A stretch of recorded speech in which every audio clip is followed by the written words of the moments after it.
கர்த்தருடைய பரிசுத்த நாமத்திற்கு மகிமை உண்டாதாக. இந்த காலை வேளையில் கூட தேவனுடைய வார்த்தையை கேட்க வந்திருக்கிறோம். இன்றைக்கு நாம் பார்க்க போகிற தேவனுடைய வார்த்தையானது சங்கீதம் புஸ்தகத்தில் 34ஆம் அதிகாரத்தில் 15ஆம் வசனத்தை வாசிக்க கேட்கலாம். வாசிங்க. கர்த்தருடைய கண்கள் நீதிமான்கள் மேல் நோக்கமாய் இருக்கிறது, அவருடைய செவிகள் அவர்கள் கூப்பிடுதலுக்கு திறந்திருக்கிறது. இன்றைக்கு நாம் பார்க்க போகிற வார்த்தையானது கர்த்தருடைய கண்கள். கர்த்தருடைய கண்கள் யார் மேல் நோக்கமாய் இருக்கிறது, அவருடைய செவி யாருடைய கூப்பிடுதலுக்கு அது திறந்து இருக்கிறது என்பதை குறித்து நாம் இன்று பார்க்க போகிறோம். ஹாபுக் 1:12-13 நம் தேவனாகிய கர்த்தரை குறித்து அழகாய் வர்ணிக்கப்பட்டிருக்கிற ஒரு காரியம், நம் கர்த்தருடைய கண்கள் அழகான ஒரு கண்கள் என்று சொல்லப்பட்டிருக்கிறது. அவருடைய கண்கள் பரிசுத்தமுள்ள கண்கள். அவருடைய கண்கள் எப்படிப்பட்டதாக இருக்கிறதுனா, தீமையை பார்க்க மாட்டாத சுத்தமான கண்கள் என்று வேதம் சொல்லுகிறது. இந்த உலகத்தில் பலவிதமான கண்களை நாம் ஒவ்வொரு நாளும் நம்முடைய வாழ்க்கையில் பார்க்கிறோம். ஒவ்வொரு கண்களின் பார்வைக்கு ஒவ்வொரு அர்த்தங்கள் உண்டு. ஒவ்வொரு கண்களுடைய பார்வைக்கு ஒவ்வொரு விதமான சூழ்நிலைகளை அடுத்த மனுஷனுடைய வாழ்க்கையில் ஏற்படுத்தும்படியான காரியங்கள் உண்டு. ஆனால் இந்த உலகத்தில் பலவிதமான கண்களை நாம் பார்க்க முடியும். ஒரு மனுஷனை குற்றப்படுத்த வேண்டும் என்று பார்க்கக்கூடிய கண்களும் உண்டு. ஒரு மனுஷனுடைய வாழ்க்கையை உயர்த்த வேண்டும் என்று பார்க்கிற கண்களும் உண்டு. ஆனால் இதையெல்லாம் தாண்டி ஒரு பயங்கரமான ஒரு கண்கள் இருக்குமானா, அதுதான் இந்த உலகத்தில் சாத்தானுடைய கண்களை நாம் பார்க்க முடியும். அது எப்படிப்பட்ட கண்களாய் இருக்கிறது? நம்முடைய வாழ்க்கையில் அந்த சாத்தானுடைய கண்கள் எப்படிப்பட்டதாக இருக்கிறதுனா, ஒரு சில 2 காரியங்கள் உண்டு. ஒன்று, அவனுடைய கண்கள் எப்படி இருக்குமா, எரிச்சல் உள்ளதாக இருக்கும். தேவனுடைய பிள்ளைகளை பார்க்கும்போது, நீதிமான்களாய் வாழ்கிற ஜனங்களை பார்க்கும்போது, அந்த பிசாசானவனுடைய கண்கள் எப்படிப்பட்டதாக இருக்குமா, எரிச்சல் உள்ளதாக இருக்கும். 2வது காரியம், அது தீங்கு செய்யும்படியாய் என்ன பண்ணும், அது சுற்றி திரிகிறதாய் இருக்கும். ஹல்லேலூயா. பாருங்க, மனுஷனுடைய கண்கள் பிசாசானவன் எப்படிப்பட்ட காரியங்களை உண்டாக்குறானா, அவனுடைய கண்கள் எப்படி இருக்கும், எரிச்சல் உள்ளதாக இருக்கும். எரிச்சல்லாம் எப்படிப்பட்டதாக இருக்கும், பார்க்குறதெல்லாம் என்ன பண்ணுவாங்க, கண்ணில் பார்க்குறதெல்லாம் குற்றம் சொல்லுவாங்க. பார்க்காததை பார்த்த மாதிரி என்ன பண்ணுவாங்க, குற்றம் சொல்லுவாங்க. இது பிசாசினுடைய கிரியை உள்ள மனுஷர்கள் இந்த உலகத்தில் உண்டு. 2வது காரியம் என்னது, தீங்கு செய்யும்படி என்ன பண்ணுவாங்களாம், அவங்க சுற்றி வருகிறவர்களாக இருப்பார்கள். இங்கே வேதம் இப்படிப்பட்ட காரியத்தை சாத்தானுக்கு ஒப்பாய் சொல்லுகிறதை இங்கே யோபுன் புஸ்தகத்தில் நாம் வாசிக்கலாம். அதனால தான் மிக அழகாய் சொல்லுகிறது. யோவான் 10:10 வேதம் மிக தெளிவாய் சொல்லுகிற வார்த்தையானது, திருடன் திருடவும் கொல்லவும் அழிக்குமே ஒழிய வேறு ஒன்றும் அவனால் என்ன பண்ண முடியாது, வேறு ஒன்றும் அவனால் நம்முடைய வாழ்க்கையில் செய்ய முடியாது. ஏன்னா இந்த பிசாசினுடைய கண்கள், ஏன் பிசாசினுடைய கண்கள் எரிச்சலாக இருக்கும் தெரியுமா? உங்கள் வாழ்க்கையில் ஆசீர்வாதத்தில் நீங்கள் மேலே ஏறி வரும்போது, தேவன் உங்கள் வாழ்க்கையில் உயர்வை கொடுக்கும் போது, பிசாசானனுடைய கண்கள் உங்கள் மேல் எரிச்சல் உள்ளதாக இருக்கும். ஆமென்.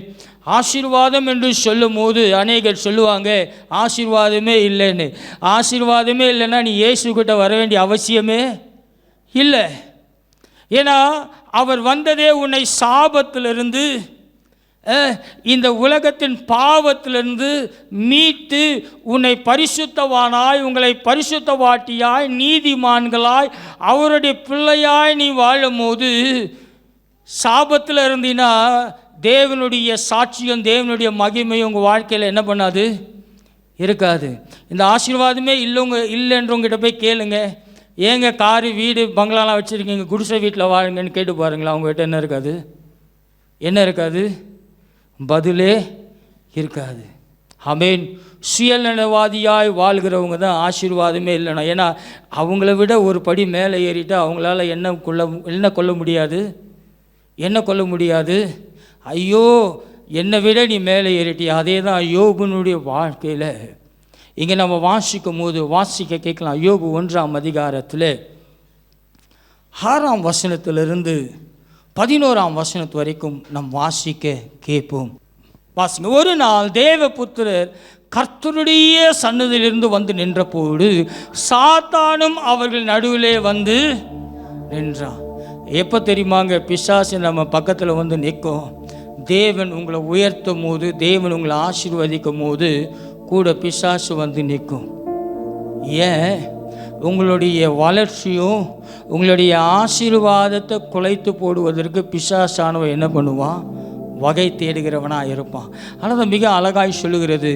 வாசிங்க. கர்த்தர் சாத்தானை பார்த்து, நீ எங்கிருந்து வருகிறாய் என்றார். சாத்தான் கர்த்தருக்கு பிரதியுத்தரமாக, எப்படியா? பூமி எங்கும் உலாவி சுற்றி திரிந்து வருகிறேன் என்றார். கர்த்தர் சாத்தானை நோக்கி, என் தாசனாக யோபுவின் மேலே நீ கவனம் வைத்தாயோ என்றார். ஹல்லேலூயா, ஹல்லேலூயா, ஹல்லேலூயா. ஆண்டவர் சாத்தானை பார்த்து கேட்கிற ஒரு காரியம், நீ எங்கிருந்து வந்தாயின்னு முதல்ல ஆண்டவர் கேட்பார். அதுக்கு அவன் சொல்லுவான், சாத்தான், நான் என்ன பண்ண, உலகம் எங்கும் போய் சுற்றி திரிந்து வந்தேன். ஆனால் ஆண்டவர் கேட்பார், நீ என் தாசனாகிய யோபுவின் மேலே கவனம் வைத்தாயோ என்று. ஹல்லேலூயா. பாருங்க, கர்த்தருடைய கண்கள் நம்ம மேலே எப்போதும் நோக்கமாக இருக்கிறதா இருக்கும். ஹல்லேலூயா. கர்த்தருடைய கண்கள் உங்கள் மேலே நோக்கமாக இருந்ததுன்னா பிசாசானவன் எதிரி போல இன்னொரு பக்கம் நம்ம மேலே கண் வைக்கிறவனாகவே இருப்பான். ஆமென். ஹல்லேலூயா, ஹல்லேலூயா. ஒன்றும் வேணாம், உங்கள் குடும்பத்தில் நீங்கள் ஒரு புது ஒரு காரோ இல்லை ஒரு ஏதோ ஒரு பைக்கோ வாங்கி பாருங்களேன். நல்ல பெற்றோர்களாக இருந்தால் என்ன பண்ணுவாங்க? சந்தோஷப்படுவாங்க. இதே பெற்றோர், நான் என் வாழ்க்கையில் சைக்கிளில் கூட போனதில்லை, உன் மூஞ்சிக்கு பைக்கு தேவையா? எப்படி உன் முகத்துக்கு வண்டி தேவையா? கர்த்தர் ஆசீர்வதிக்கும் போது பிசாசானவன் எப்படி யோபுன்னு ஆண்டவர் கேட்பார். 6ஆம் வசனம் வாசிக்கும் போது, தேவபுத்திரர் கர்த்தர் சந்நிதியில் வந்து நின்ற போது சாத்தானும் வந்து என்ன பண்ணுகிறான்? நடுவில் வந்து நிற்கிறான். நம்ம நினைக்கிறோம் ஆண்டவர் மாத்திரம் கூட வர்றார், இல்லை பக்கத்தில் பிசாசும் கூட வர. ஏன் தெரியுமா? நீ கர்த்தரோடு கூட இருக்கும்போது பிசாசான உலக பிரகாரமான காரியத்தை காட்டி உன்னை கர்த்தரை விட்டு தூரம் போவதற்காக அவனோடு கூட வந்து கொண்டே இருப்பான். ஹல்லேலூயா. அதனால வேதம் மிக அழகாய் சொல்லுகிறது, கர்த்தருடைய கண்கள் யார் மேலே நோக்கமாக இருக்கிறது? நீதிமான்கள் மேலே நோக்கமாக இருக்கிறது. இந்த கால வேளையில் நீங்கள் நினைக்கலாம், யாருமே என்னை பார்க்கறதில்ல, நான் கடந்து வருகிற பாதை என்னவே எனக்கு தெரியலன்னுலாம். இல்லைங்க, கர்த்தருடைய கண்கள் உனக்கு பின்பதாக உன்னை நோக்கி பார்த்து கொண்டு வந்து கொண்டே இருக்கிறது. ஹல்லேலூயா, ஹல்லேலூயா, ஹல்லேலூயா, ஹல்லேலூயா. பாருங்க, இந்த சாத்தான் ஆண்டவர் இடத்துல பேசுகிற ஒரு காரியத்தை பாருங்க. பிசாசு கூட யார் இடத்துல பேசுங்க? யார்கிட்ட பேசுது பிசாசு கூட? கர்த்தர் இடத்துல பேசுது. என்ன பேசுது பாருங்க. கர்த்தரையே கேள்வி கேட்கும் போது நம்மெல்லாம் என்னது ஏமாத்துறோம். இன்னைக்கு பிசாசு பேசுதா கர்த்தர் பேசுதான்னு தெரியாமல் ஓடுகிற உலகத்தில் ஓடிக்கொண்டு இருக்கிறோம். ஆமென். ஹல்லேலூயா, ஹல்லேலூயா. பிசாசு கதை கொடுக்குதா இல்லை கர்த்தர் கதை கொடுக்குறாரான்னு தெரியாமல் இன்னைக்கு ஓடுகிற ஒரு வாழ்க்கையில் உலகம் ஓடிக்கொண்டு இருக்கிறது. பிசாசம் எப்படி இருப்பான்? பரிசுத்தவான போல, பரிசுத்தவாட்டி போல நம்மளோடு கூட வந்து கொண்டே தான் இருக்கும். ஆமென். அல்லதான் மிக அழகாய் சொல்லுகிற வார்த்தையானது, கர்த்தர் சாத்தானுக்கு யோபுவை குறித்து சாட்சி சொல்கிறாருங்க. இன்றைக்கி அநேகர் பார்த்தீங்கன்னா அவங்களே சாட்சி சொல்லிக்குவாங்க. அந்த சாட்சி ஒரு நாளும் வாழ்க்கையில் என்ன இருக்காது, பிரயோஜனமே இருக்காது. உள்ளே போய் பார்த்தா குடும்பத்தில் காரி துப்புற மாதிரி இருக்கும். ஆமென். ஆனால் கர்த்தர் கொடுக்குற சாட்சி, சாத்தான் இடத்துல கர்த்தருக்கு யோபை குறித்து சொல்லுகிறாரு, என் தாசனாக யோபு மேல் கண் வைத்தாயோ, அவன் உத்தமனும் சன்மார்க்கனும் தேவனுக்கு பயந்து பொல்லாப்புக்கு விலகி இருக்கிறவனாகி அவனைப் போல பூமியில் ஒருவனும் இல்லை என்று ஆண்டவர் சாத்தான் இடத்துல சாட்சி கொடுக்கிறார். இன்னைக்கு அநேக நேரம் ஆண்டவர் நமக்கு சாட்சி கொடுக்கிறவராயிருக்கிறார். நம்ம நினைக்கிறோம், நான் ஏதோ ரட்சிக்கப்பட்டேன், நான் ஏதோ ஆண்டவர் இடத்துல வரேன், நான் அந்நிய பாஷை பேசுகிறேன். இல்லைங்க, உனக்கு சாட்சி கொடுக்கிற ஒரு நபர் இந்த உலகத்தில் இருப்பாரானால் இயேசு கிறிஸ்து ஒருவர் மாத்திரமே. ஹல்லேலூயா. ஏன்னா அவர் விலையென்று அவர் தன்னுடைய சரீரத்தை நமக்காக இந்த உலகத்தில் கொண்டு வந்து இரத்தத்தை சிந்தி, அந்த இரத்தத்தினால நம்மளை, விலையேறப்பட்ட இரத்தத்தினால நம்மளை என்ன பண்ணியிருக்கிறாரு, மீட்டெடுத்திருக்கிறார். ஹல்லேலூயா. அதனால் யோபு குறித்து ஆண்டவர் சொல்லுகிற சாட்சியானது, உத்தமனும் சன்மார்க்கனும் தேவனுக்கு பயந்து பொல்லாப்புக்கு விலகுமாய் இருக்கிற அவனை போல பூமியில் ஒருவனும் இல்லை என்று சொல்லி முடிச்சோடனே சாத்தான் கற்ற பார்த்து சொல்லுகிற ஒரு காரியமானது, யோபு விருதாவாக தேவனுக்கு பயந்து நடக்கிறான், நீர் அவனையும் அவன் வீட்டையும் அவனுக்கு உண்டான எல்லாவற்றையும், ஹல்லேலூயா, உங்கள் வீட்டை உங்கள் குடும்பத்தை என் தேவனாகிய கர்த்தர் வேலி அடைத்திருக்கிறார். ஹல்லேலூயா, ஹல்லேலூயா. ரட்சிப்புனா ஏதோ கலபலன்னு ஒரு 10 நிமிஷம் கத்திட்டு நான் ஆவியில் நிறைஞ்ச இதை பார்த்தேன் அதை பார்த்தேன்ற முக்கியம் இல்லைங்க. உனக்கு கொடுக்கப்பட்ட குடும்பத்தை தேவன் வேலி அடித்திருக்கிறாரா? ஆமென். ஹல்லேலூயா. குடும்பம் என்பது கணவன் மனைவி பிள்ளைகள். அந்த குடும்பத்தில் உன் குடும்பத்தை தேவன் வேலி அடைத்திருப்பாரா? இந்த கால வேளையில் அநேக நேரம் சொல்லுவாங்க, நான் மட்டும் பரலோகம் போனால் போதுங்க, அதுக்கு நீ ஆண்டவரை தெரிந்திருக்க வேண்டிய வேலையே இல்லை. ஆமென். ஹல்லேலூயா. ஏன்னா வேதம் சொல்லுகிறது, நானும் என் வீட்டாருமோ என்றால், ஹல்லேலூயா, நானும் பக்கத்து வீட்டுக்காரனும், நானும் என் நண்பனும், நானும் என் உறவும், அது சொல்லல ஆண்டவர். நீயும் உன் வீட்டாரும் யாரை சேவிக்கணும்? கர்த்தரையே சேவிக்கணும். ஹல்லேலூயா, ஹல்லேலூயா. அதனால தான் ஆண்டவர் யோபுவை நேசிக்கிறவனாக இருந்தார். ஏன் தெரியுமா? யோபு ஒவ்வொரு நாளும் அவன் எழும்பும் போது தன்னுடைய பிள்ளைகளுக்காக தேவனிடத்தில் அவன் பலி செலுத்துகிறவனாக இருந்தான். ஆமென். ஹல்லேலூயா, ஹல்லேலூயா. அதனால தான் சாத்தான் யோபுனுடைய குடும்பத்து மேலே என்ன பண்ணுச்சு, கண்ணு போடும்போது சொல்கிறான், சாத்தான் கேட்குறான் அவங்க ஆண்டவர்கிட்ட, ஆண்டவரே, நீ வேலி அடைத்து வச்சிருக்கிற, கொஞ்சம் உன் வேலியை தள்ளி வை, நான் கை வைக்கிறேன், யோபு உன்னை உண்மையாய் நேசிக்கிறானா இல்லையா என்று சாத்தான் ஆண்டவரிடத்தில் கேள்வி கேட்கிறான். ஹல்லேலூயா. இன்னைக்கு அநேக நேரம் பிசாசானவன் ஆண்டவரிடத்தில் கேட்கிற கேள்வி என்ன தெரியுமா? ரட்சிக்கப்படாதவர்களை பற்றி பிசாசானவன் எப்போதும் கவலைப்படுறதே இல்லை. ரட்சிக்கப்பட்டு அது பழைய மனுஷனாக வாழ்கிறத பற்றி எப்போதுமே பிசாசு கவலையே படாது. ஏன்னா அவன் ரட்சிக்கப்படும் போது எப்படி அவன் வாயிலேருந்து வார்த்தை வந்ததோ, ரட்சிக்கப்பட்டு அதே வார்த்தை வர்றதுனால அவனுக்கும் பிசாசுக்கும் எப்போதுமே என்ன இருக்காது, பிரச்சனையே இருக்காது. ஆனால் பரிசுத்தமாக வாழ்ந்து தன்னுடைய குடும்பத்தை சரியாய் நடத்தி தேவனுடைய ஆலய காரியங்களை, தேவன் தந்த மகிமையான காரியங்களை அவன் தன்னையும் தன் குடும்பத்தையும் தன்னை சுற்றி இருக்கிறவன் தேவனுடைய சமூகத்தில் கொண்டு வருவனா யோபு போல இருந்தால் சாத்தான் கண்டிப்பாக அந்த குடும்பத்திற்குள்ளே கையை வச்சு அவன் எப்படி இருக்கிறான் என்பதை என்ன பண்ணும், சோதிக்கும். ஹல்லேலூயா, ஹல்லேலூயா. பாருங்க, அதான் அழகாக சொல்லுவாங்க, கல்லடி பட்டாலும் என்ன அடிபடக்கூடாது, கண்ணடி படக்கூடாது. மோசமானது கண் இங்கே தான் உட்காந்துருக்கோம், அப்படி இப்படின்னு கை காட்டும். எப்படி காட்டும்? ஜாடை. ஒருத்தரை நல்லதாகவும் காட்டும், கெட்டதாகவும் காட்டும். ஆமென். அதை காட்டுறதை வச்சே தெரிஞ்சுக்கலாம் அதுக்குள்ளே என்ன ஆவி இருக்குது என்பதை. ஹல்லேலூயா, ஹல்லேலூயா. பாருங்க, கர்த்தருடைய கண்கள் யோபு மேல் வைராக்கியம் உள்ளதாக இருந்தது. இந்த கால வேளையில் எதற்காக இந்த வார்த்தையை சொல்றேன்னா, இங்கே சொல்லப்பட்டிருக்கிற ஒரு வார்த்தையானது பாருங்க, நம்மளும் இந்த உலகத்தின் தீமையான இந்த உலகத்தில் வாழ்ந்து வருகிறோம். இந்த கால வேளையில் யோசித்து பாருங்க, கர்த்தருடைய கண்கள் மாத்திரம் உங்கள் குடும்பத்தின் மேலே உங்கள் மேலே இல்லைன்னா இன்றைக்கு உங்கள் வாழ்க்கை எப்படி இருக்கும்? பிசாசானவன் எப்போது கெட்சிக்கிற சிங்கத்தை போல என்ன பண்ணுவான்? அலைந்து திரிகிறவனாக இருந்தான். யோபுனிடத்தில் ஆண்டவர் சாத்தான் கர்த்தரிடத்தில் கேட்குற ஒரு காரியம், நீ எல்லாம் கொடுத்து அவனை என்ன பண்ணி வச்சிருக்கிற? வேலி அடைத்து வச்சிருக்கிற.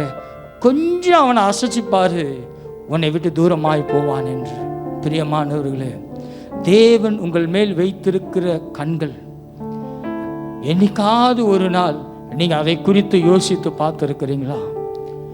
தேவனை தரிசித்து தேவனை ஏற்றுக்கொண்டு உங்கள் வாழ்க்கையில் இந்த கால வேளையில் ஆண்டவருடைய கண்கள் உங்களை நோக்கமாக இருக்கிறது.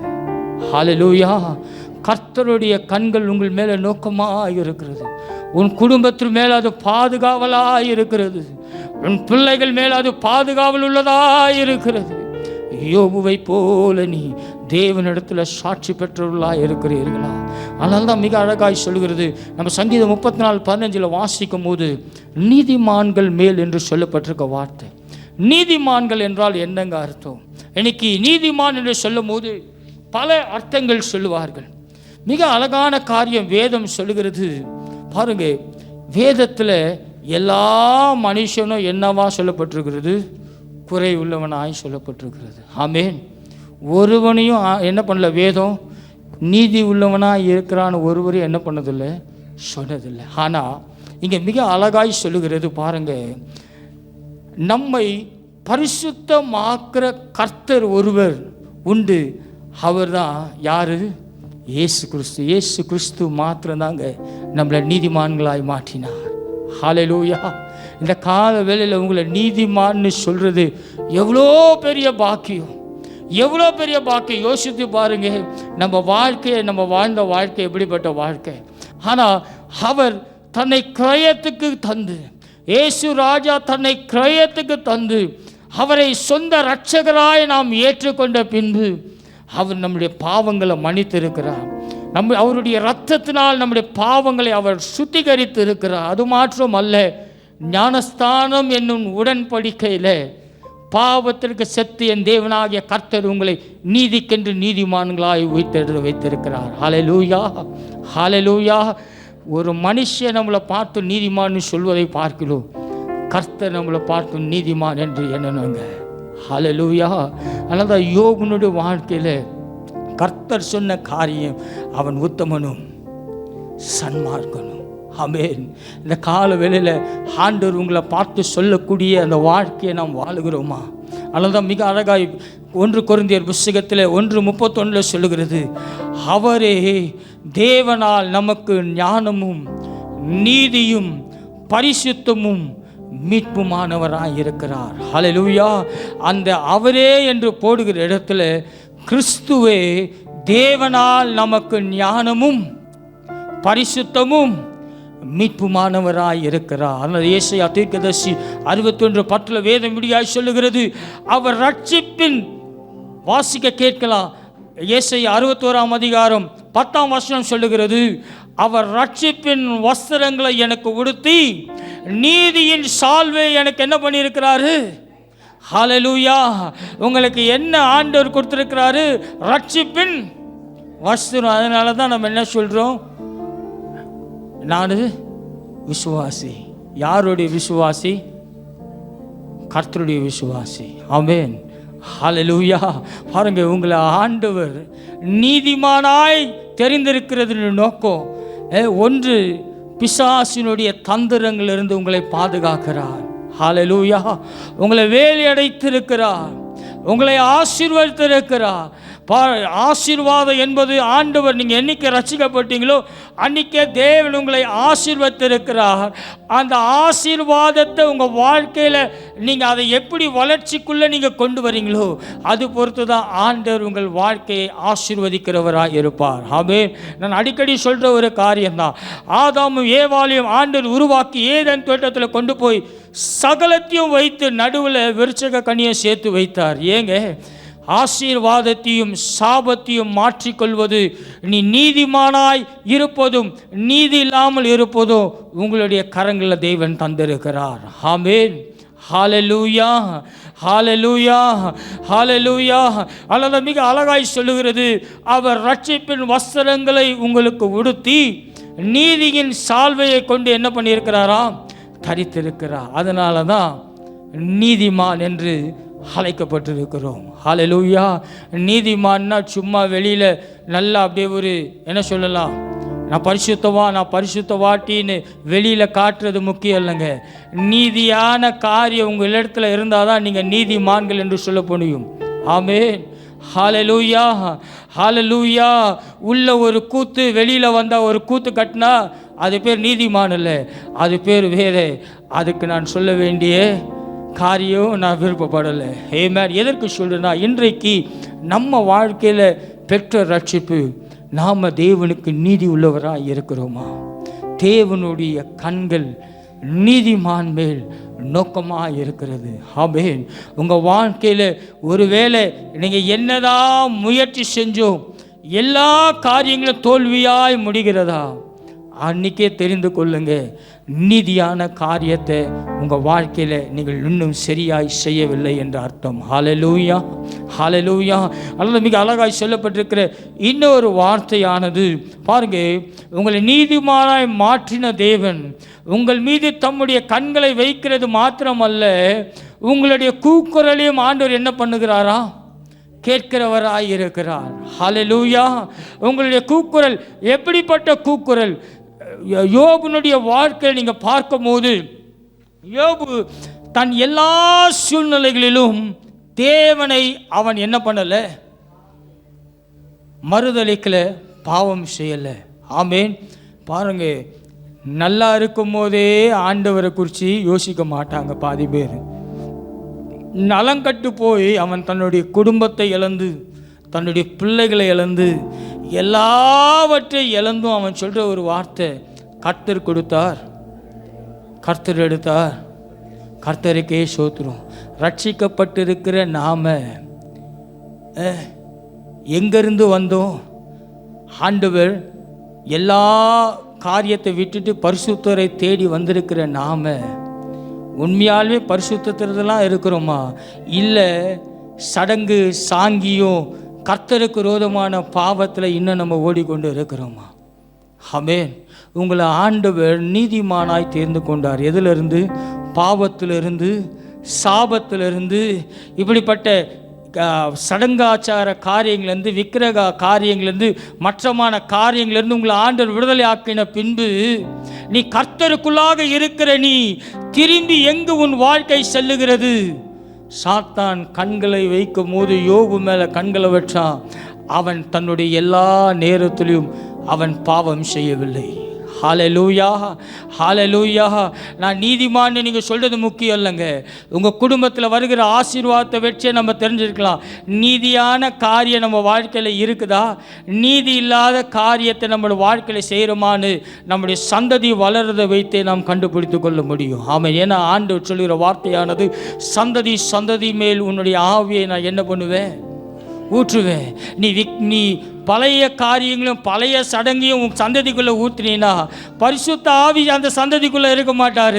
வேறு ஒரு ஆவி உன்னுடைய சந்ததி என்ன பண்ணும்? ஆளுகை செய்கிறதா இருக்கும். ஹல்லேலூயா, ஹல்லேலூயா.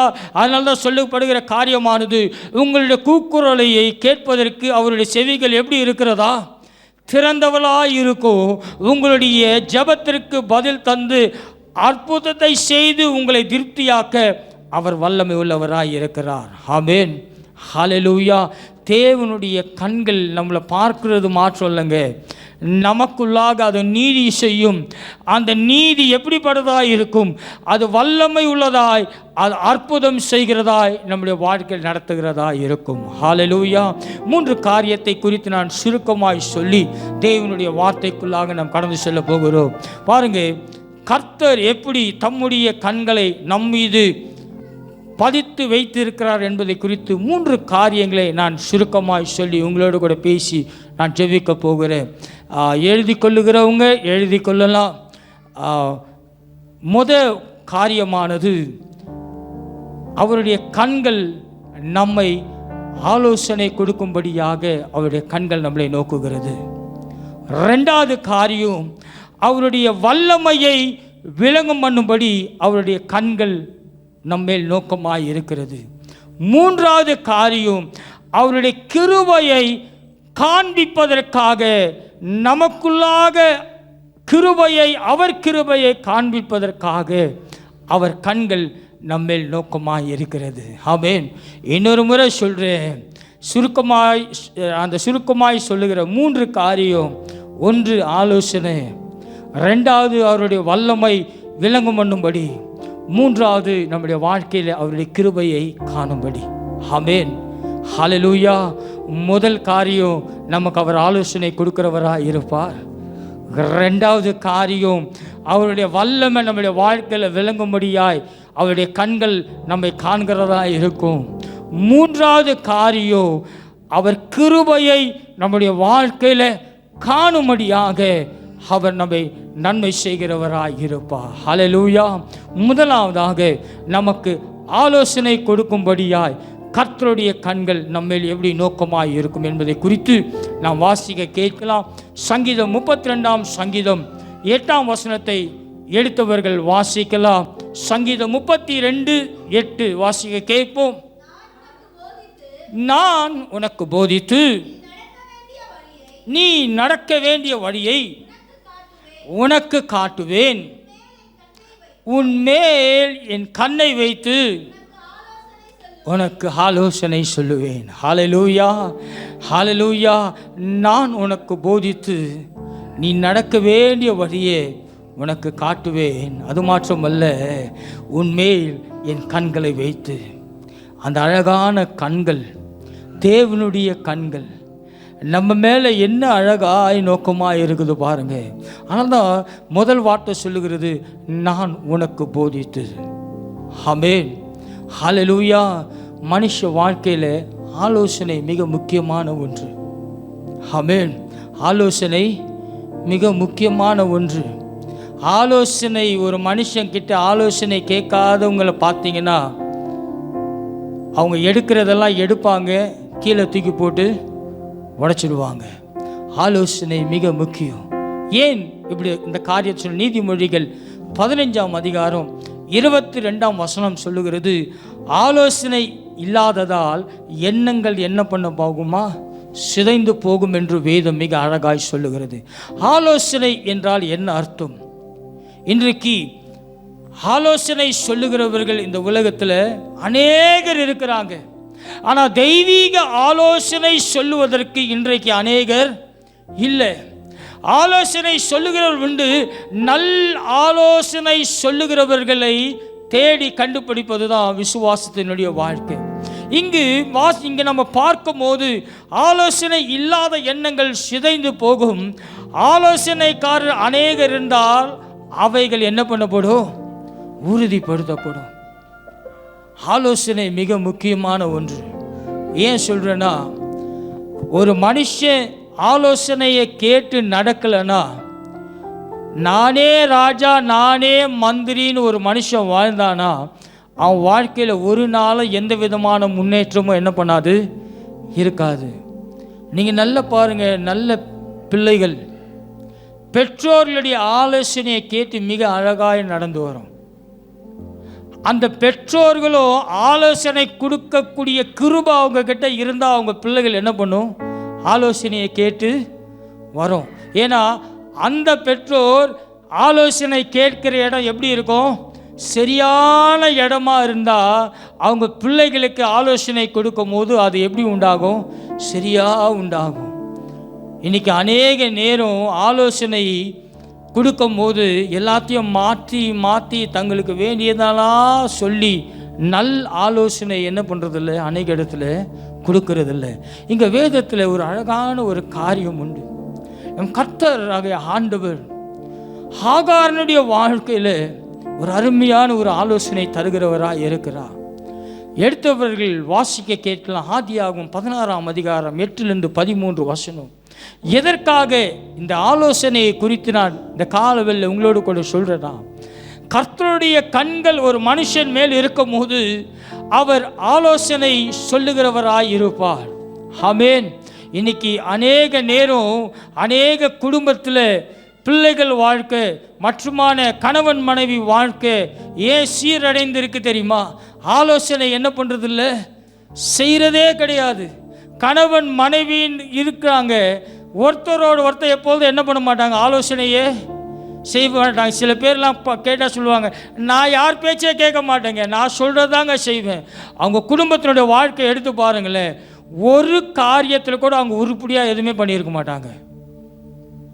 ஒரு காரியத்தில் கூட ஒரு பெரிய எவ்வளோ பெரிய ஊழியக்காரங்களாக கூட இருக்கட்டுங்க, ஆலோசனை குடும்பத்தில் இல்லாத குடும்பத்தில் நீங்கள் பார்ப்பீங்களானால் தனி மரமாய் எப்படி இருப்பாங்க, கர்த்தரோடு இருக்கிறேன்னு சொல்லுவாங்க. ஆனால் கர்த்தர் தருகிற ஆசீர்வாதம் ஒன்று கூட அவர்களுடைய குடும்பத்தில் என்ன இருக்காது, நிலைத்து நிற்கவே நிற்காது. ஆலோசனை தேவை. குடும்பத்தில் கணவனும் மனைவியை இணைந்து ஆலோசனை செஞ்சு பிள்ளைகள் வாழ்க்கையில் கொண்டு போகும்போது அந்த காரியம் எப்படி இருக்கும், நல்வொழுக்கம் உள்ளதாக இருக்கும். அதே போல் பிள்ளைகள் பெற்றோருடைய ஆலோசனையை கேட்டு நடக்கும் போது அந்த பிள்ளைகளுடைய வாழ்க்கையில் நன்மை செய்கிறதா இருக்கும். ஆமென். ஹல்லேலூயா. நல் யோசனை, நல் யோசனை. இன்னைக்கு அநேக நேரம் தனக்கு கொடுக்கப்பட்ட பிள்ளைகள், தனக்கு கொடுக்கப்பட்ட கணவன், தனக்கு கொடுக்கப்பட்ட மனைவி என்ற ஒரு உறவை, தேவன் ஏற்படுத்தின உறவை அடுத்தவங்க சொல்கிற ஆலோசனை பிரகாரம் குடும்பத்தை நடத்தும் போது அது நீதியான காரியத்தில் கொண்டு போய் என்ன பண்ணாது, விடாது. ஹல்லேலூயா. நீங்கள் பாருங்கள், எதற்கு சொல்கிறேன்னா, ஆலோசனை மிக முக்கியங்க. ஆலோசனை மிக முக்கியம். ஒருத்தர்கிட்ட நீங்கள் ஆலோசனை கேட்குறீங்கன்னா அந்த ஆலோசனை கேட்டு உங்கள் கதையை எடுத்துன்னு போயிட்டு பலிபீடத்தில் நின்று கதை அடிக்கிறவங்க கிட்ட என்ன பண்ணக்கூடாது, உங்கள் ஆலோசனையை சொல்லக்கூடாது. ஆமென். இன்னைக்கு அநேக நேரம் ஆண்டவர் இதை சொன்னார் அதை சொன்னாருன்னு சொல்லி மற்றவங்களுடைய காரியங்களை கேட்டுக்கொண்டு பலிபீடத்தில் வந்து நிற்கிறவங்க கிட்ட நம்ம ஆலோசனை கேட்டேன்னா, உன் கதையை கொண்டு போய் 4 இடத்துல சொல்கிறவங்க கிட்ட நீங்கள் ஆலோசனை கேட்டிங்கன்னா அந்த ஆலோசனை நல்ல ஆலோசனை உள்ளதாக ஒரு நாள் என்ன பண்ணாது, இருக்காது. ஆனால் ஆலோசனையை குறித்து தேவன் ஆகாரனுடைய வாழ்க்கையில் சொல்கிற ஒரு காரியம் பாருங்கள். இங்கே ஆகாரனுடைய வாழ்க்கையில் ஒரு குடும்பத்தில் ஒரு பிரச்சனை உண்டாகுது. அவள் பல பிரச்சனைகள் குடும்பத்தில் உருவாகும் போது அவளுடைய எஜமாட்டியோடு அவளை கடுமையாய் அவளுடைய எஜமாட்டி அவளை நிந்தித்தது நிமித்தம் அவள் தன்னுடைய வீட்டை விட்டு வெளியில் வருகிறாள். அவள் வனாந்திரத்தில் நடந்து கொண்டு கடந்து செல்லுகிறாள். அந்த வனாந்திரத்தில் அவளை ஒருவரும் பார்ப்பதற்கும் இல்லை ஒருவரும் அவளுடைய சூழ்நிலை அறிந்து அவளுக்கு நல் யோசனை சொல்வதற்கும் ஒருவரும் இல்லை. ஆனால் பாருங்க, ஆகாருடைய எடுத்த ஒரு முடிவானது ஆண்டவருடைய காரியம் வேற. ஆகார் தன்னுடைய கோபத்தினால் தன்னுடைய வீட்டை விட்டு தன்னுடைய எஜமானியினுடைய தொல்லை தாழ முடியாதபடிக்கு தேவன் வைத்திருந்த இடத்தை விட்டு அவள் வெளியிலே கடந்து செல்லுகிறாள். வாசிக்க கேட்கலாம். 16ஆம் அதிகாரம் 8ஆம் வசனத்தை வாசிங்க. ஆதியாக புஸ்தகம் 16:8 நாம் வாசிக்கும் போது இங்கே வேதம் மிக அழகாய் சொல்லுகிறது, அவள் தன் பாதையெல்லாம் கர்த்தரின் பாதத்தில் வைக்காமல் ஓடிக்கொண்டிருக்கிறாள். வாசிங்க. ஆதியாகமம் 16:8ஆம் வசனத்தை வாசிங்க, கேட்போம். எங்கே இருந்து வருகிறாய், எங்கே போகிறாய் என்று கேட்டார். பாருங்க, அதற்கு அவள் சொல்லுகிற வார்த்தையானது, ஆண்டவரே, என் நாச்சியாராகிய சாராளை விட்டு நான் ஓடி போகிறேன். நீ உன் நாச்சியாரிடத்துக்கு திரும்பி போய் அவன் கையில் கீழ் என்ன பண்ணிரு, அடங்கியிரு என்று ஆண்டவர் அவளோடு கூட பேசுகிறார். ஆமென். இந்த கால வேளையில் ஆண்டவருடைய வார்த்தை என்ன தெரியுமா? நீ ஓடி போகாதே, சூழ்நிலையை கண்டு அஞ்சு போகாதே, நீ போய் திரும்பி போய் அதே இடத்தில் அடங்கி இரு என்று. ஆமென். ஹல்லேலூயா, ஹல்லேலூயா, ஹல்லேலூயா. இதுதாங்க நல் யோசனை, தேவன் தருகிற நல் யோசனை. என்னது? தேவன் உடனே என்ன பண்ணல, எல்லாத்தையும் விட்டுட்டு பரவாயில்ல நீ வா, நான் உன்னை ஆசீர்வதிக்கிறேன்னு சொல்லலைங்க. ஆண்டவர் ஆகாரை பார்த்து சொல்லுகிற காரியம் என்னது? நீ திரும்பி போ, நீ உன் நாச்சியார் சாராள் இடத்துல ஓடி போகிறேன் என்று சொல்லும் போது சொல்றாரு, நீ திரும்பி அதே இடத்துக்கு சாராள் இடத்துல போய் சேரு, உன் குடும்பத்தோடு போய் சேரு. ஆமென். ஹல்லேலூயா, ஹல்லேலூயா, ஹல்லேலூயா, ஹல்லேலூயா. குடும்பத்தில் பிரச்சனைனா விட்டு பிரிச்சிடாதீங்க. குடும்பத்தை ஒன்று சேர்த்து வைக்க கற்றுக்கொள்ளுங்க. இன்றைக்கி தீர்க்க தரிசனம் சொல்லுவாங்க. என்ன திரும்ப சொல்லுவாங்க? கொஞ்சம் இப்படி ஒரு சலசலப்பானா போடும், உடனே கர்த்தருக்கு சித்தம் இல்லை என்கிட்ட நீங்கள் முன்னாடியே கேட்டிருந்தீங்கன்னா அந்த கல்யாணத்தை நிப்பாட்டிட்டு இருக்கலாம். ஆமென். கர்த்தர் சித்தம் இல்லாமல் எந்த ஒரு காரியமும் ஒரு மனுஷன் வாழ்க்கையில் நடக்காதுங்க. ஆமென். என் அனுபவத்தில் உங்களோடு கூட தேவனுடைய வார்த்தையை பேசிக்கொண்டு இருக்கிறேன். ஹல்லேலூயா, ஹல்லேலூயா. கர்த்தர் இணைத்ததை மனுஷன் ஒரு நாள் என்ன பண்ண முடியாது, பிரிக்க முடியாது. ஆமென். ஹல்லேலூயா. அதனால தான் மனுஷன் தனிமையாக இருப்பது நல்லதில்லைன்னு சொல்லி என்ன பண்ணுறாரு, கணவனும் மனைவியாய் இணைக்கிறாரு. ஆமென். ஹல்லேலூயா, ஹல்லேலூயா. நல் யோசனை ஆண்டவர் சாராளு கொடுக்க பாருங்க, ஆகாரு கொடுக்கிற காரியம் பாருங்க. ஆகாரே, நீ எங்கிருந்து வந்தாய், எங்கு போகிறாய் என்று ஆண்டவர் கேட்டார். அதற்கு அவள், நான் என் நாச்சியாராகிய சாராளை விட்டு ஓடி போகிறேன் என்றார். அப்போது கர்த்தருடைய தூதன், நீ உன் நாச்சியார் இடத்துக்கு திரும்பி போய் அவள் கையில் நீ என்ன பண்ணு, அடங்கியிரு. ஆமென். ஹல்லேலூயா. கையில் என்ன பண்ணு, அடங்கியிரு. ஏன்னா பாருங்க, அது சொன்ன உடனே அடுத்த வார்த்தை சொல்லுகிறது, அப்பொழுது கர்த்தருடைய தூதனானவர் சொல்லி முடிஞ்சோன்னு சொல்றாரு, பின்னும் கர்த்தருடைய தூதனானவர் அவளை நோக்கி, போதும் போதும். அவள் என்ன பண்ணுறா, கீழ் படிந்தா. இன்னைக்கு அநேக இடத்துல மாமியார் கொஞ்சம் உப்பு போட்டோன்னே தண்ணி கொடுத்தணும். ஆனால் சபையில் பாருங்கள், அந்நிய பாஷை ஜபம், என்ன பாஷை ஜபம், அங்கேயே அடங்கி இருக்க முடியல. நீ கர்த்தர் இடத்துல எங்கேருந்து அடங்கி இருக்க போகிற? ஆமென். ஹல்லேலூயா. வயதான முதிர்ந்தவர்களை என்ன பண்ணிடுறாங்க, அலட்சியம் பண்ணிடுறது. ஆமென். நான் யாரையும் தப்பாக சொல்லலை. எங்கே இருக்கிறியோ அங்கே என்ன பண்ண, அடங்கி இரு, இரு. நீ இருந்து பாரு, உன் சந்ததியை ஆண்டவர் ஆசீர்வதிப்பார். ஆமென். ஹல்லேலூயா. ஏன் ஆகார் ஓடி வந்தா சாராளை விட்டு? அவள் பண்ணுற தொல்லை தாழ முடியாமல், அவள் கொடுக்குற டார்ச்சர் தாழ முடியாமல் என்ன பண்ணுறா, ஓடி வரானா. ஆண்டவர் சொல்கிறாரு, வெளியில் வராத, திருப்பி அங்கே போ. ஆமென். ஹல்லேலூயா, ஹல்லேலூயா.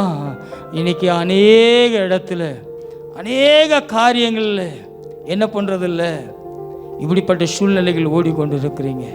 உங்களை மாற்றிக்கொள்ளுங்க. இன்றைக்கு நான் எதையும் சொல்ல விருப்பப்படவில்லை, ஆனால் கர்த்தருடைய வார்த்தை உங்களோடு கூட பேசிக்கொண்டு இருக்கிறது. ஆமென். ஹல்லேலூயா. பாருங்க, சொன்னவுடன் அவள் என்ன பண்ணா, கீழ்ப்படிந்தா. கீழ்ப்படிந்தவுடன் தாங்க ஆண்டவர் அவளுடைய வாழ்க்கையை ஆசீர்வதித்தார். நல் யோசனை மனுஷ வாழ்க்கையில் மிக முக்கியமான ஒன்று. ஆலோசனை மிக முக்கியமான ஒன்று. உன் குடும்பத்தில் சலசலப்பு, உன் குடும்பத்தில் சின்ன கீறல் ஏற்படும் போது நீ யாரிடமிருந்து ஆலோசனை பெறுகிறாய் என்பதை மிக கவனம் உள்ளவர்களாக இருக்க வேண்டும். ஆமென். மிக கவனம் உள்ளவர்களாக இருக்கணுங்க. உங்களுக்கு ஏற்ற போல பேசினாங்கன்னா அவங்கள ஒரு நாள் நம்பாதீங்க. கர்த்தருடைய வார்த்தையை முன்னிட்டு பேசும்போது உங்களுடைய இருதயத்தில் நல்ல சமாதானம் உண்டாகும். என்ன தெரியுமா, கர்த்தருடைய வழி எப்படி தெரியுமா இருக்கும்? நம்ம நினைக்கிறத ஒரு நாள் ஆண்டவர் செய்ய மாட்டாருங்க. ஆண்டவர் என்ன நினைக்கிறாரோ உன் வாழ்க்கையில் அதை தான் செய்வார். ஆமென், ஹல்லேலூயா. ஆகா இவன் தொல்லை தாழ முடியாமல் ஓடுறான். ஆண்டவர் சொல்றாரு, ஆகாரே நீ என்ன பண்ணு, திரும்பி போ, நான் உன்னை ஆசீர்வதிப்பேன். அது மாத்திரமல்ல, ஆண்டவர் அவளுக்கு சொல்ற ஒரு அழகான ஒரு நல்ல யோசனை பாருங்க. நீ திரும்பி போ, கீழ்ப்படிந்தா. அடுத்த வார்த்தை தூதன் சொல்லுறான், என்ன காரியம்? 10வது வசனம், நோக்கி உன் சந்ததியை நான் என்ன பண்ணுவேன், மிகவும் பெருக பண்ணுவேன். ஹல்லேலூயா.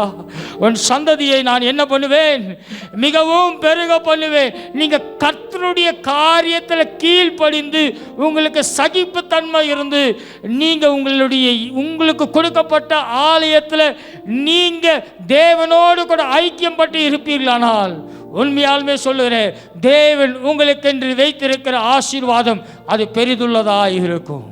ஹல்லேலூயா, ஹல்லேலூயா, ஹல்லேலூயா. எங்கே போகிறதுன்னு தெரியாமல் இன்னைக்கு அநேக நேரம் நம்ம வாழ்க்கையை ஓடிட்டு இருக்கோம். சில பேர்லாம் எதுக்கு ஜெபிக்கிறாங்கன்னே தெரியாது. என்னங்க ஜெபிச்சிங்க? நான் ஜெபிச்சேங்க. என்ன ஜெபிச்சேன்னு தெரியாது. அந்நிய பாஷை இவ்வளோ நேரம் பேசின, எப்பா நீ பேசின பாஷை தேவனோட என்னப்பா பேசின தெரியாது. ஆமென். எல்லாம் கை தட்டினாங்க, உடம்பு சுறுசுறுப்பாக இருந்தது. ஆனால் போகிற வழியில் திருப்பி வீட்டுக்கு போடணுமே நான் என்ன ஆயிடுறேன், சோர்வாயிடுறேன். கர்த்தருடைய ஆவியை பெற்று நீ ஒரு நாளும் சோர்வடையவே முடியாது. ஆமென். பாருங்க, ஆகாரனுடைய வாழ்க்கையில் பேசின பிரகாரமே ஆண்டவர் அவள் சந்ததியை ஆசீர்வதித்தார். அது மாத்திரமல்ல, 13ஆம் வசனத்தை நாம் வாசிக்க கேட்போம். நம்மை காண்கிற தேவனாய் இருக்கிறார். ஹல்லேலூயா. வாசிங்க, 13ஆம் வசனத்தை வாசிங்க. இதெல்லாம் சொல்லி முடித்த பின்பு பாருங்க, அவளை நோக்கி நீ 11ஆம் வசனம் சொல்லு, கர்ப்பவதியாவாய், ஒரு குமாரனை பெறுவாய், கர்த்தர் உன் அங்கலாய்ப்பை கேட்டபடினால் அவனுக்கு இஸ்மவேல் என்று பெயரிடுவாயாக என்று சொல்லி வரும் காரியத்தை குறித்து தேவன் அவளோடு கூட பேசினாள். ஹல்லேலூயா, ஹல்லேலூயா, ஹல்லேலூயா. 13ஆம் வசனம் சொல்லுகிறது, நான் இவ்விடத்தில் அவரை கண்டதினால என் பேசினதுனால கர்த்தர் நீர் என்னை காண்கிறீர் என்று சொல்லி தேவனை அவள் மகிமை செலுத்தினார். ஹல்லேலூயா. ஆராய்ந்து அறிந்து நிற்கின்றீர், சுத்தி சுத்தி சூழ்ந்து நிற்கின்றீர்.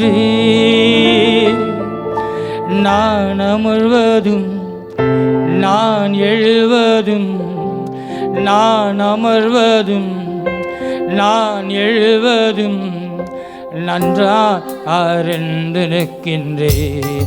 என் ராஜா நன்றா அறிந்து நிற்கின்றேன். என்னை காண்பவரே, ஆகாரை கண்டது போல இன்று என்னை காப்பவரே, என்னை காண்பவரே, தீனம் காப்பவரே, ஆராய்ந்து அறிந்து நிற்கின்றேன். சுத்தி சுத்தி சூழ்ந்திருக்கின்றேன், ஆராய்ந்து அறிந்து நிற்கின்றேன். சுத்தி சுத்தி சூழ்ந்து நிற்கின்றேன். நான் அமர்வதும் அப்பா ஒருவேளை ஆகாரை போல என்று, ஐயோ நான் எங்கு ஓடுவேன் என்று தெரியாம வந்திருக்கலாம். நன்றாய் அறிந்திருக்கின்றேன், ராஜா நன்றாய் அறிந்திருக்கின்றேன். நன்றி ராஜா, ஏசு ராஜா, நன்றி ராஜா, ஏசு ராஜா, நன்றி ராஜா, என் ஏசு ராஜா, நன்றி ராஜா, என் ஏசு ராஜா. முன்னும் பின்னும் நெருக்கி நெருக்கி சுற்றி என்னை சூழ்ந்து நிற்கின்றீர். அவர் கண்கள் முன்னும் பின்னும் நெருக்கி நெருக்கி சுற்றி என்னை சூழ்ந்து நிற்கின்றீர்.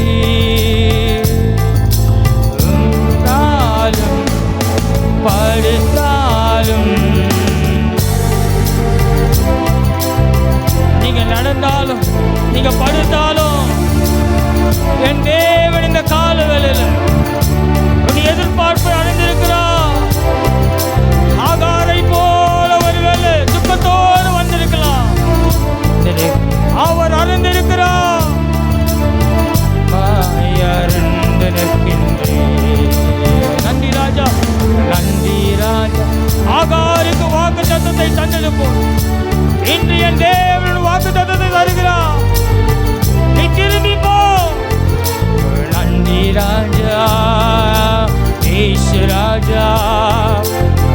நன்றி ராஜா இயேசு ராஜா, நன்றி ராஜா என் இயேசு ராஜா, நன்றி ராஜா என் இயேசு ராஜா, நன்றி ராஜா இயேசு ராஜா,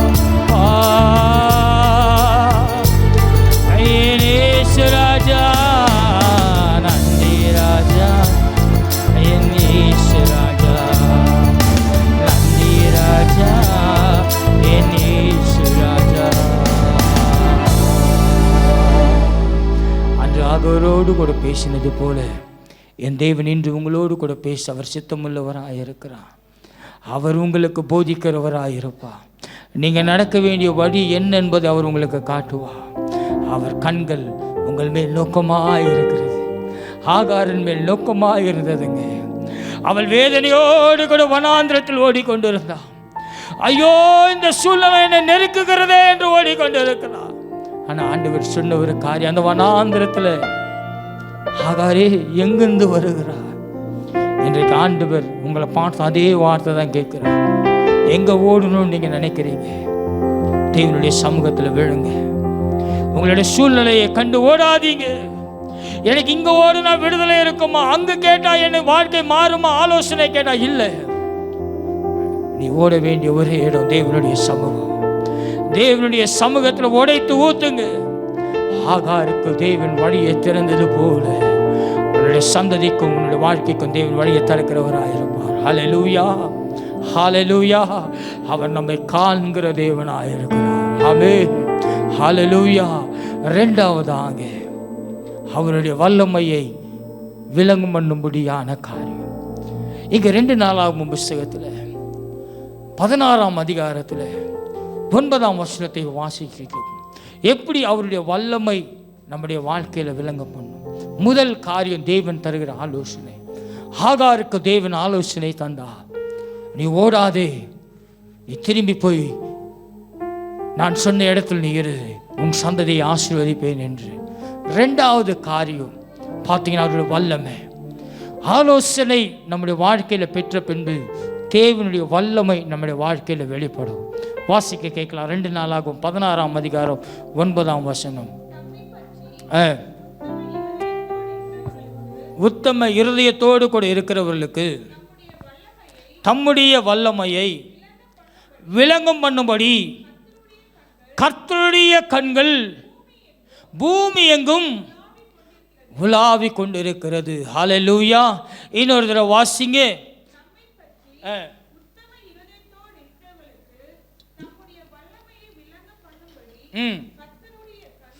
கர்த்தருடைய கண்கள் பூமி எங்கும் உலாவி கொண்டிருக்கிறது என்று வேதம் சொல்லுகிறது.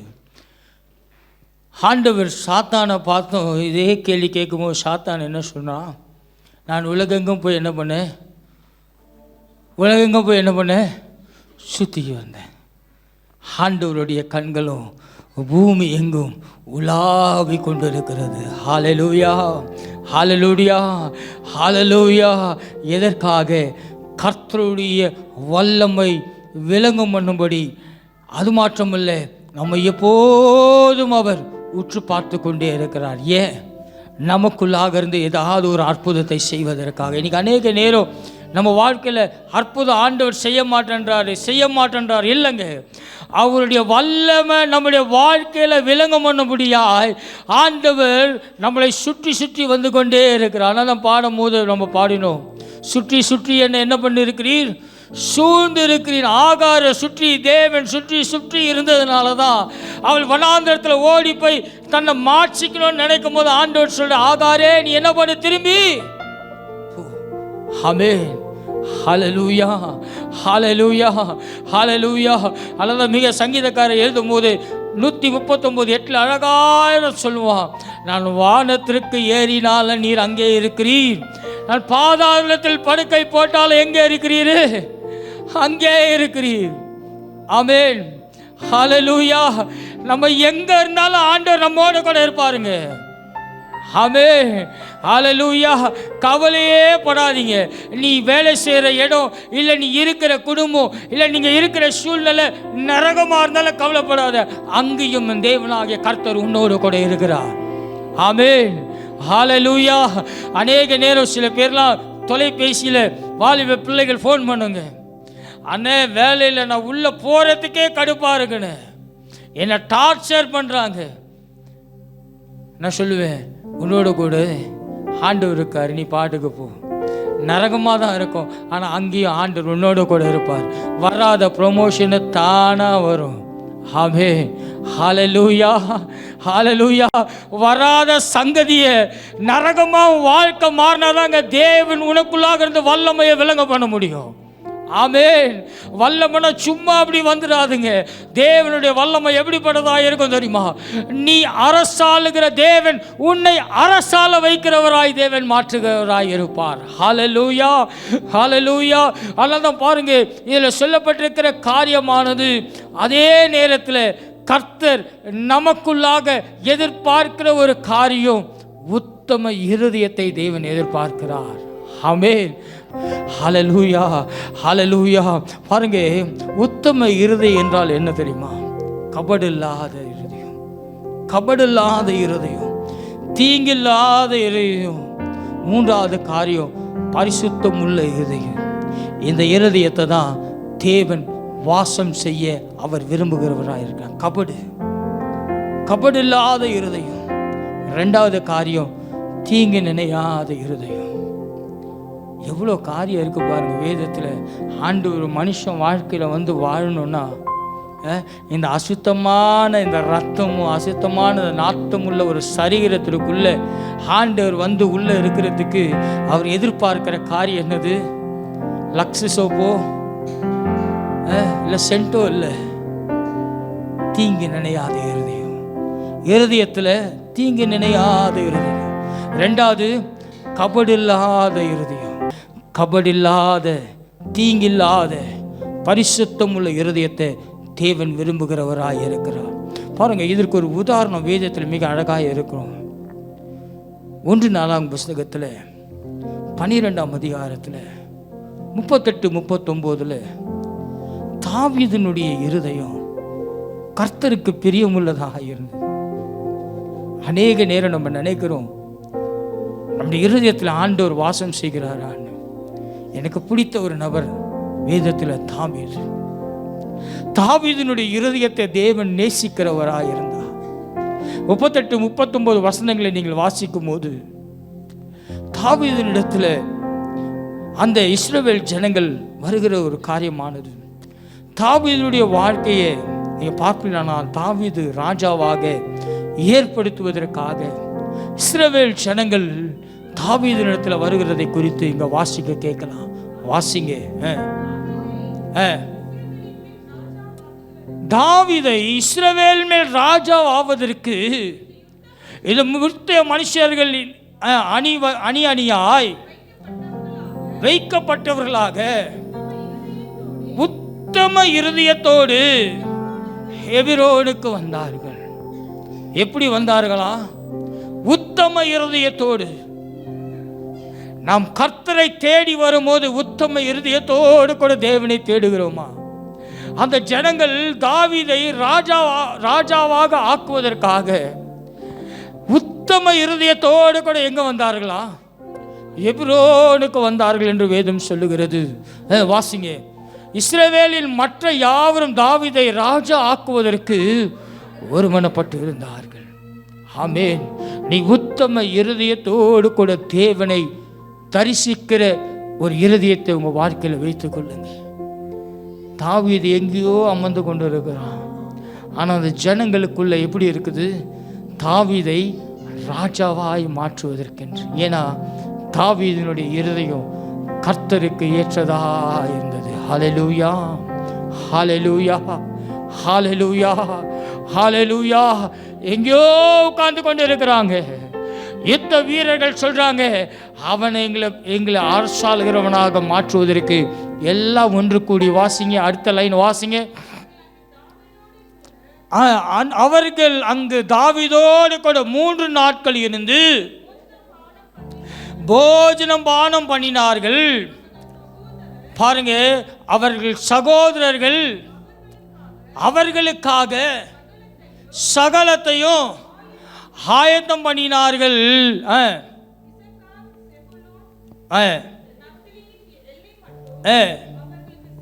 பாருங்க, எல்லோரும் சேர்ந்து தாவீதோடு கூட எப்படி இருந்தாங்களா? பந்தி இருந்தார்கள். அது மாற்றமல்ல, அவனோடு கூட ஐக்கியம் கொண்டார்கள். எதற்காக? அந்த இஸ்ரவேல் ஜனங்களை ஆளுவதற்காக தாவீதை ஜனங்கள் தெரிந்து கொண்டார்கள். ஹல்லேலூயா. உங்களை ஆளுவதற்காக உங்கள் வாழ்க்கையில் இயேசு கிறிஸ்துவை சொந்த இரட்சகராக ராஜாவாக நீங்கள் உங்கள் வாழ்க்கையில் ஆளுவதற்கு உங்களை நீங்கள் ஒப்பு கொடுத்துருக்கிறீங்களா? உங்கள் சரீரத்தை பாருங்க, அந்த தாவீதோடு கூட அவர்கள் ஐக்கியமானார்கள். எப்படி போயிட்டு ஐக்கியம்? அவனோடு கூட ஐக்கியப்பட்டு போஜனம் பண்ணி என்னவாக மாற்றினார்கள்? அவர்களை அரசாளுவதற்காக தாவீதை தங்களுடைய தேசத்திற்கும் தங்களுக்காக அவர்கள் என்ன பண்ணார்கள்? தாவீதை நியமித்தார்கள். ஹல்லேலூயா. உங்களுக்காக சிலுவையில் சுமந்து, உங்களுக்காக கல்வாரி சிலுவையை சுமந்து ஆணிகள் அடித்து அவருடைய சரீரத்திலிருந்து வருகிற அந்த இரத்தமானது உங்களை சுத்திகரித்த தேவனை உங்களை அரசாளுவதற்கென்று நீங்க அவரோடு கூட எப்படிப்பட்ட உறவை வைத்திருக்கிறீர்கள்? தேவன் தந்த ஆலயத்தில் உங்களுடைய பந்தி எப்படிப்பட்டதாக இருக்கிறது? தேவன் உங்களுக்கு கொடுத்த ஆலயத்தில் நீங்க எப்படிப்பட்டவர்களாக இருக்கிறீர்கள்? அரசாளுகிற தேவனை தரிசிக்கிற நீங்கள் உங்களுடைய இருதயத்தில் எப்படிப்பட்ட அரசனை வைத்திருக்கிறீர்கள்? உங்கள் வாழ்க்கையில் இயேசு கிறிஸ்து வைத்திருக்கிறீர்களா? இல்லை உங்களுடைய பழைய மனுஷன் உலகத்தின் காரியங்கள் உங்களை ஆளுகை செய்கிறதா இருக்கிறதா? பாருங்க, தாவீது ராஜாவா ஆக்குவதற்காக அவன் உத்தம இருதயத்தோடு கூட தேவனோடு கூட இருந்ததுனால அவனை ஆளுகிற ராஜாவாய் தேவன் அவனை உருவாக்கினார். ஹல்லேலூயா, ஹல்லேலூயா, ஹல்லேலூயா. நீங்க இந்த உலகத்தை ஆளணும்னா உங்களுக்குள்ளாக இயேசு ராஜா ஆளுகிறவராக இருப்பாரானால் நீ இந்த உலகத்தை ஜெயிக்க முடியும். ஆமென். ஹல்லேலூயா. இதுதாங்க வல்லமை. வல்லமை உன் வாழ்க்கையில் அற்புதத்தை உண்டாக்கும். உன்னுடைய வாழ்க்கையில் எதுவுமே இல்லாமல் இருக்கும் போது, தேவனோடு நீ ஐக்கியமாக இருக்கும் போது, தேவன் உங்களை அரசாளுகிறவராக உங்கள் வாழ்க்கை நீங்கள் ஒப்பு கொடுத்து பாருங்க. உங்களை சுற்றியில் இருக்கிற காரியங்கள் உங்களுக்கு நேராக பணிந்து வந்து நிற்கும். ஆமென். ஹல்லேலூயா, ஹல்லேலூயா. ராஜாவாய் அபிஷேகம் பண்ணப்பட்டான், அதெல்லாம் இன்னொரு கதை.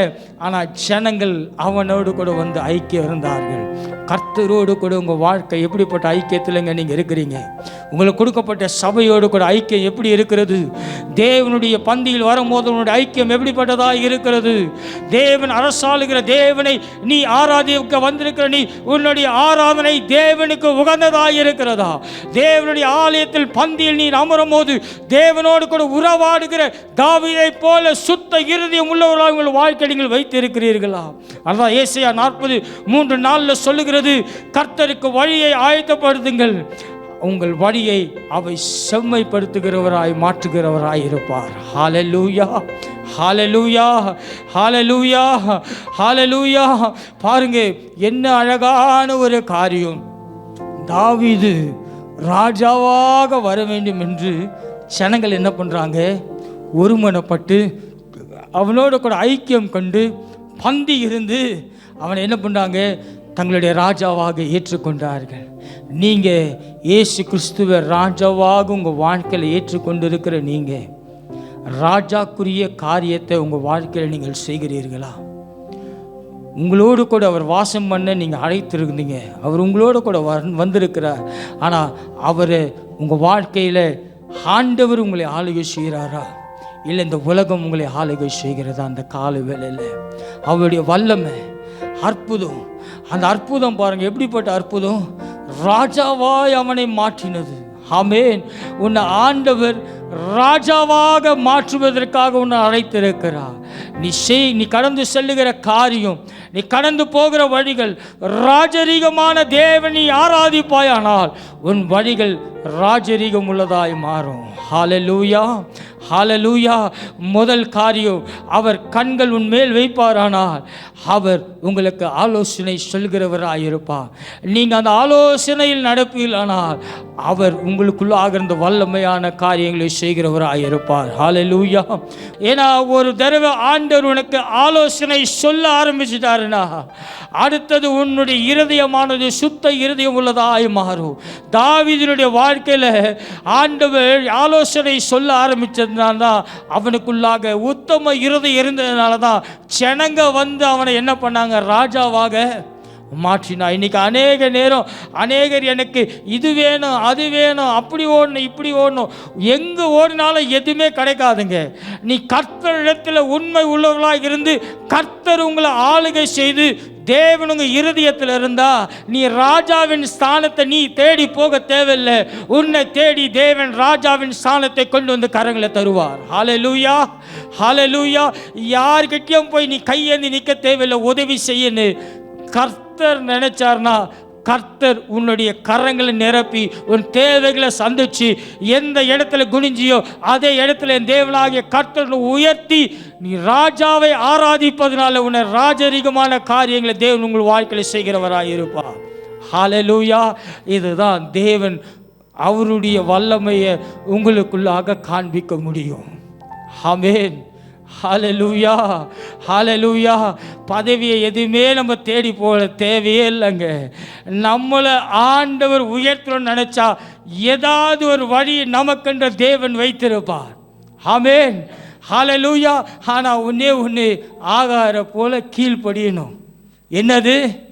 அங்கே உதைச்சாலும் குத்துனாலும் நீ அங்கே போய் என்ன பண்ணு, இரு, நான் உன்னை ஆசீர்வதிப்பேன்.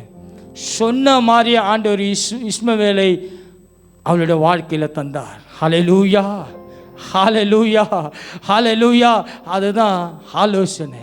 அந்த ஆலோசனையை கேட்டதுனால தான் தாவீதினுடைய இருதயம் தேவனுக்கு உத்தமமாக இருந்ததுனால தான் இஸ்ரவேலர்கள் எல்லாம் வந்து என்ன சொல்கிறானுங்க, தாவீதோடு கூட ஒருமனப்பட்டார்கள், அவனோடு கூட பந்தி இருந்தார்கள். அது மாற்றமல்ல, அவனை ராஜாவாக அவனை உயர்த்தினார்கள். ஆமென். உன் வாழ்க்கையில் நீ இழந்த எல்லாவற்றையும் திருப்பி கொள்ளணும்னா உன்னுடைய இருதயத்தை நீ உத்தமமாக்கிக்கொள். உன்னுடைய இருதயம் கபடுள்ள இருதயம் இருக்குமானால் அதெல்லாம் எடுத்து போடுங்க. தீங்கு நினைக்கிற இருதயத்தை எடுத்து போடுங்க. வேலையில் உன்னை நசுக்கிறாங்களா, என் கையில் மாட்டுட்டு அன்னைக்கு நான் பார்த்துக்கிறேன்ற அந்த இருதயத்தை தூக்கி போடு. உன்னை உயர்த்துகிறவர் என் தேவனாகிய கர்த்தர். ஹல்லேலூயா. உன்னை கீழே தள்ளணும்னு நினைச்சாங்களா, கீழே தள்ளுனா கூட கவலைப்படாதே. எங்கேயோ உட்கார்ந்துருக்காங்க. தாவீது வந்து நிற்கிறான் பாருங்க. அந்த புருஷ அதிகாரத்தை பார்த்தீங்கன்னா சும்மா வந்து நிற்கல, எல்லாரும் ஒருமனப்பட்டு. எப்படி? எல்லாரும் ஒருமனப்பட்டு ஏக சிந்தையா. 10 பேர் இருந்தாலே ஒருமனம் இருக்காது. அங்கங்கே ஜெபம் பண்ணும் போது பார்த்துருக்கீங்களா? 10 பேர் இருக்கிற இடத்துலையே ஒருமனமாக இருக்க மாட்டாங்க. அத்தனை பேர் ஒருமனமாக வந்து ஒரே ஒரு தாவீதை ராஜாவாக ஏற்படுத்துறது இஸ்ரவேலர் ஒன்று கூடி வந்தார்கள். ஆமென், ஹல்லேலூயா, ஹல்லேலூயா. யார் உங்களை சுற்றி என்ன காரியங்கள் வெறுமையாக ஒரு மனமே இல்லாமல் இருந்தாலும் சரி, கர்த்தர் உன் காரியத்தை நீ தொடங்கும் போது எல்லாரும் கூட நின்று காரியங்களை உன்னோடு கூட செய்து நன்மையான காரியங்கள் உங்களுடைய வாழ்க்கையில் செய்ய வல்லமை உள்ளவராக இருக்கிறார். ஹல்லேலூயா, ஹல்லேலூயா. நம்ம யாரும் அழைக்க தேவையில்லைங்க. உன்னுடைய தேவை, உன்னுடைய காரியத்திற்காக தேவன் உங்களுக்கென்று மனுஷர்களை எழுப்புவார். ஹல்லேலூயா, ஹல்லேலூயா. மூன்றாவதாக அவருடைய கிருபையை காண்பிப்பதற்காக, மூன்றாவது நம்முடைய வாழ்க்கையில் தேவனுடைய கண்கள் நமக்கு ஆலோசனை சொல்கிறதா இருக்கும். அந்த ஆலோசனை மூலியமாக தேவனுடைய வல்லமையை நம்முடைய வாழ்க்கையில் அற்புதத்தை காண முடியும். மூன்றாவதாக அவருடைய கிருபை நம்முடைய வாழ்க்கையில் அவர் தருகிறவராக இருக்கிறார். ஹல்லேலூயா, ஹல்லேலூயா. அங்கே ஆதியாகமம் 6:8 சொல்லுகிறது, நோவாக்கோ கர்த்தருடைய கண்களில் கிருபை கிடைத்தது. ஆமென். இந்த கால வேளையில் உங்கள் பேரை போட்டு உங்கள் இருதயத்தில் சொல்லிக்கொள்ளுங்க, கர்த்தருடைய கண்களில் எனக்கு கிருபை கிடைத்தது. ஆமென், ஹல்லேலூயா. நோவான்னு இருக்கிற இடத்துல உங்கள் பேரை போட்டுக்கொள்ளுங்க, ஆண்டவர் என் வாழ்க்கையில் கிருபையை கிடைக்க இந்த காலவேளை ஆராதனையில் எனக்கு கிருபை செய்தார் என்று. ஹல்லேலூயா. பாருங்கள், நோவா வாழ்ந்த காலத்தில் உங்களுக்கு எல்லாருக்கும் தெரியும், அவன் நீதிமானாய் இருந்தபடியால் கர்த்தருடைய கண்கள் நோவாவின் மேல் இருந்தது.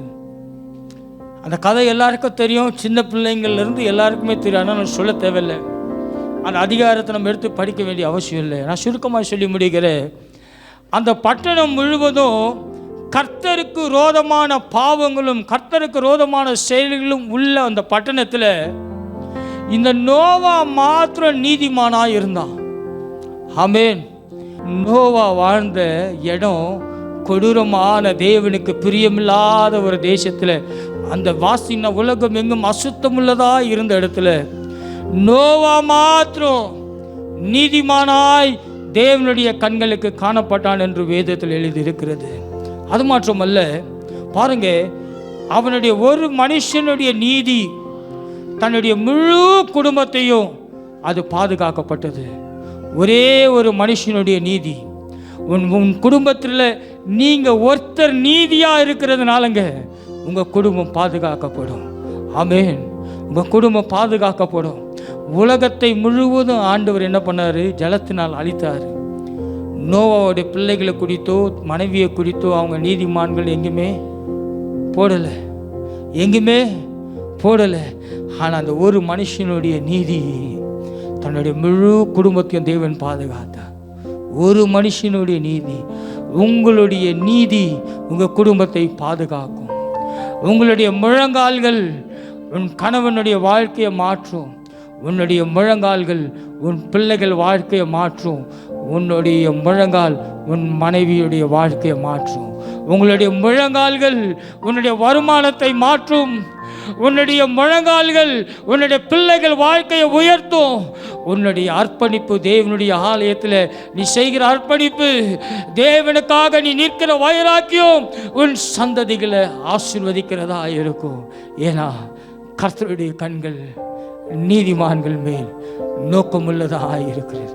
இன்றைக்கு ஒருவேளை இந்த கால வேளையில் இப்படிப்பட்ட சூழ்நிலைகளை நீங்கள் வந்திருக்கலாம். எல்லாவற்றையும் என்ன செய்யணும், இந்த காரியத்தில் யார் எனக்கு ஆலோசனை சொல்லுவா, யார் என்னை வழி நடத்துவாங்க, என் கூட யார் நிற்பாங்க, என்னோடு கூட யார் ஐக்கியமாவாங்க என்று நீங்கள் ஒருவேளை கலங்கி நின்று இந்த கால வேளையில் நீங்கள் ஆராதனைக்கு வந்திருக்கலாம். ஆகாருக்கு தேவன் ஆலோசனை தந்தது போல் அவர் உங்களுக்கு ஆலோசனை தருவார். தாவீதினுடைய வாழ்க்கையில் அவனை அரசனாய் மாற்றினது போல் அவருடைய வல்லமை உங்கள் வாழ்க்கையில் கிரியை செய்யும். நோவாவின் நிமித்தம் அவனுடைய குடும்பத்தை தேவன் பாதுகாத்து ஆசீர்வதித்தது போல இந்த கால வேளையில் உங்கள் வாழ்க்கையில் உங்கள் குடும்பத்தை தேவன் பாதுகாக்கிறவராக இருப்பார். பிரியமானவர்களே, தேவனுடைய கண்கள், அவருடைய கண்கள் உங்கள் மேல் நோக்கமுள்ளதாக இருக்கிறது. சங்கீதக்காரன் சொல்வது போல, ஒத்தாசி வரும் பருவத்துக்கு நேராக உங்கள் கண்களை ஏறெடுங்க. இன்றைக்கு பார்க்கிற சூழ்நிலை அதல்ல உன் வாழ்க்கை. என் தேவன் வைத்திருக்கிற பாதை செம்மையானது. என் தேவன் வைத்திருக்கிற பாதை செம்மையானது. கர்த்தருடைய கண்களில் தயவு கிடைக்குமானா, நோவாவின் வாழ்க்கையில் தயவு கிடைத்தது. பிசாசானவன் யோபின் மேல் கண் வைக்கும் போது யோபுவை தேவன் வேலி அடைத்து பாதுகாத்தார் என்று வேதம் சொல்லுகிறது. தாவீதினுடைய வெறுமையான வாழ்க்கை, தேவன் சொன்ன ராஜாவினுடைய அபிஷேகம், ஜனங்கள் வந்து அவனை ராஜாவாக்கினார்கள்.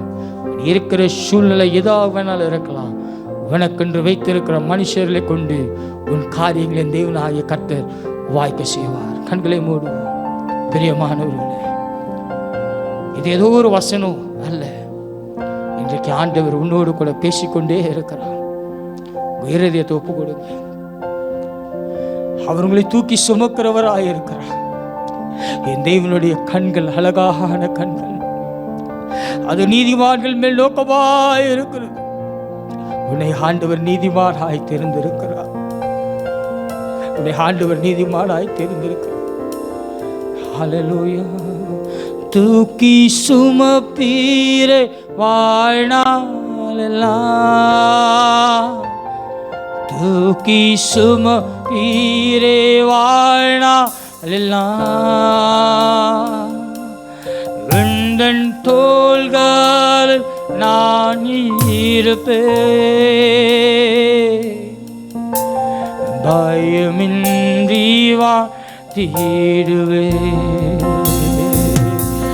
தூக்கி சுமப்பீரே வாழ்நாளெல்லாம். நோவாக்கு கர்த்தருடைய கண்களில் கிருபை கிடைத்தது. சுமப்பீரே வாழ்நாளெல்லாம், உந்தன் தோள் மீது நீருப்பேன், பயமின்றி வாழ்த்திடுவேன். அப்படியே ஒப்பு கொடுங்க பார்க்கலாம். அல்லேலூயா, அல்லேலூயா. அப்பா சுத்தமுள்ள இதயத்தை எங்களுக்கு தாங்கப்பா. கபடு இல்லாத இதயத்தை தாங்கப்பா. அல்லேலூயா,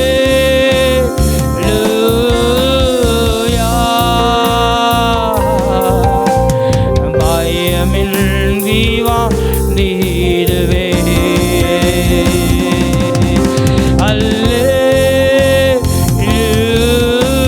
அல்லேலூயா. ஆகாரை போல உன் வாழ்க்கை இருக்குமானா இந்த கால வேளையில் ஒரு நாள் திரும்பாத என் தேவனுடைய சந்ததி ஆசீர்வதிக்க வல்லமை உள்ளவராக இருக்கிறார்.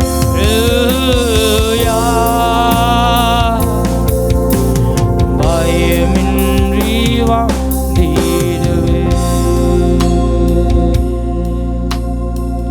துயரத்தில் கூப்பிட்டேன், உதவிக்காய் கதறினேன், அழுக்குரல் கேட்டீரையா. துயரத்தில் கூப்பிட்டேன், அழுக்குரல் கேட்டீரையா. துணிந்து தூக்கினி பெரியவளாக்கினி, உமது காருண்யத்தா. துணிந்து தூக்கினி பெரியவளாக்கினி, உமது காருண்யத்தா. துணிந்து தூக்கினீரே